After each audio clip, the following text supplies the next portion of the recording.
Alors hier on parlait de rotation et c'est le principe de base en fait qui va t'aider énormément.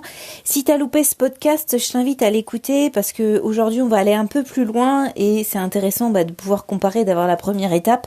Et cette première étape c'est le podcast d'avant. Concrètement, aujourd'hui, on va passer à la deuxième étape et je vais te donner ma fourchette gagnante, on va dire le tiercé gagnant, comme j'aime à l'appeler. C'est un peu comme les courses de chevaux, en fait, si t'as les bons chevaux dans le désordre, c'est bien, mais si t'as les chevaux dans l'ordre, c'est le top du top, c'est l'excellence. Et là, c'est un peu le principe, je vais te donner la brochette de légumes dans l'ordre, la brochette de culture optimale pour réussir son jardin et surtout sans épuiser son sol. Et concrètement, pourquoi avoir cette brochette gagnante ? Déjà d'une, ne pas fatiguer son sol. Et en fait, pour t'expliquer un petit peu, en tant que jardinier, on nourrit jamais réellement suffisamment son sol.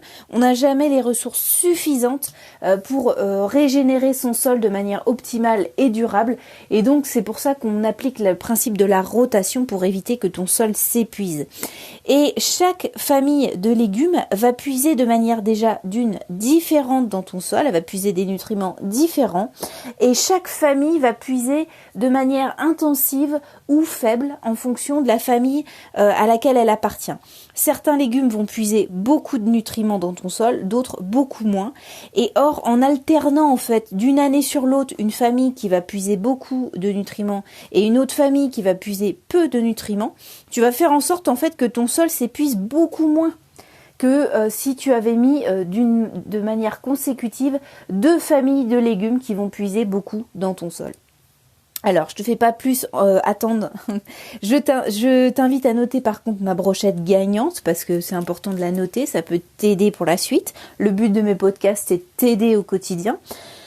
Donc, on démarre tout de suite. La première année, tu vas cultiver des légumes feuilles. Je vais expliquer un petit peu plus en détail après. Deuxième année, tu vas cultiver des légumes fruits. Troisième année, tu vas cultiver des légumes fleurs.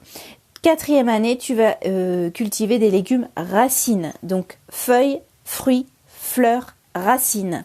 Donc dans la famille des légumes feuilles, tu vas retrouver tout ce qui est salade, épinards. C'est une famille qui va puiser peu de nutriments dans ton sol. Et en plus, elles vont prendre peu de place au niveau espace dans ton jardin. Donc c'est une famille qui, pour démarrer un jardin, est intéressante et elle va puiser peu de nutriments. C'est pour ça que la deuxième année, on passe aux légumes fruits. Généralement, c'est une famille qui va puiser beaucoup de nutriments. Donc dans la famille des légumes fruits, tu vas retrouver tout ce qui est tomates, concombres, courgettes, aubergines, tout ce qui fait que ton légume va donner des fruits, quoi.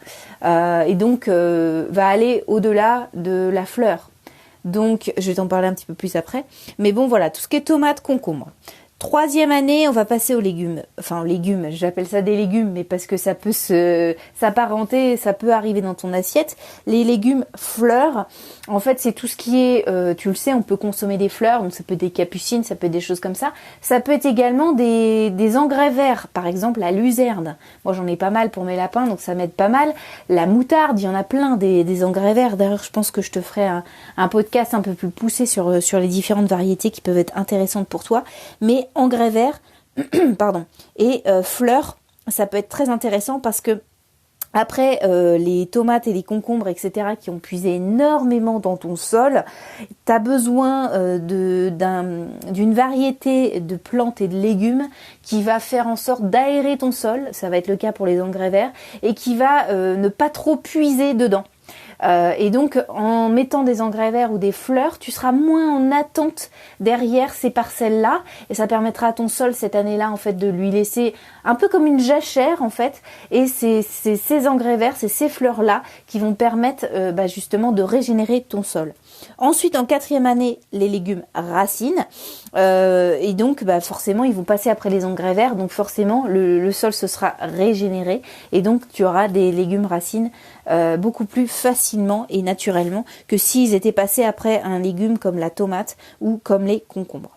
En tout cas, en variant les différentes familles de légumes et en les cultivant dans cet ordre-là, en fait, tu permets à ton sol de ne pas s'épuiser. Donc ça, c'est hyper important parce que si ton sol s'épuise, forcément tes légumes seront moins bons. En plus de ça, c'est un petit effort en fait.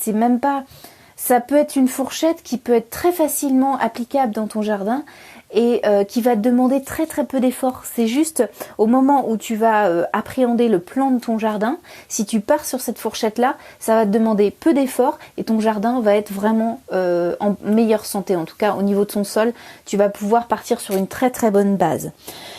Ensuite, les légumes feuilles, en fait, les légumes fruits, pardon, ils restent plus longtemps en place. C'est pour ça qu'ils vont consommer plus de nutriments dans ton sol, puisqu'ils vont arriver à maturité. Tu le sais, la vie d'une plante, c'est des racines, des feuilles, des fleurs qui vont être butinées, qui vont se transformer en fruits. Donc quand on va cultiver des fruits, on va arriver à l'étape finale de la plante, on va arriver à l'étape optimale de la plante, et donc forcément, elle va rester plus longtemps en place, puisqu'il faut le temps que les fruits arrivent, et en plus de ça, tout ce qui est tomates, concombres, courgettes, c'est des légumes qui vont puiser beaucoup de nutriments. Donc c'est important de respecter cet ordre-là, en tout cas de manière optimale. C'est une manière optimale de faire son jardin et ça va éviter que ton sol s'épuise et ça va t'éviter également beaucoup d'apports de compost, de fumier, de feuilles, de gazon. Même si tu fais ça de manière optimale, même si tu fais ça de manière de manière naturelle déjà, ça sera jamais aussi suffisant qu'une bonne rotation et c'est cette fourchette-là qui va pouvoir t'aider à régénérer ton sol de manière à ce que toi tu perdes pas de parcelles, c'est-à-dire que tu n'aies pas de parcelles vides dans ton jardin et en plus de ça, ça va te permettre de faire une rotation vraiment optimale et régénérer ton sol de manière assez naturelle en fait. Tu verras pas en fait que ton sol se régénère, mais si tu fais cette brochette là, en fait, ça va te permettre justement de pas avoir de problème de ravageurs, de pas avoir de problème dans tes légumes, parce que ils auront tous les nutriments dont ils auront besoin l'année où ils arriveront sur la parcelle en fait. Voilà ce que j'avais à te dire. En tout cas, moi je jongle avec 4 variétés, donc feuilles, fleurs, fruits et puis racines.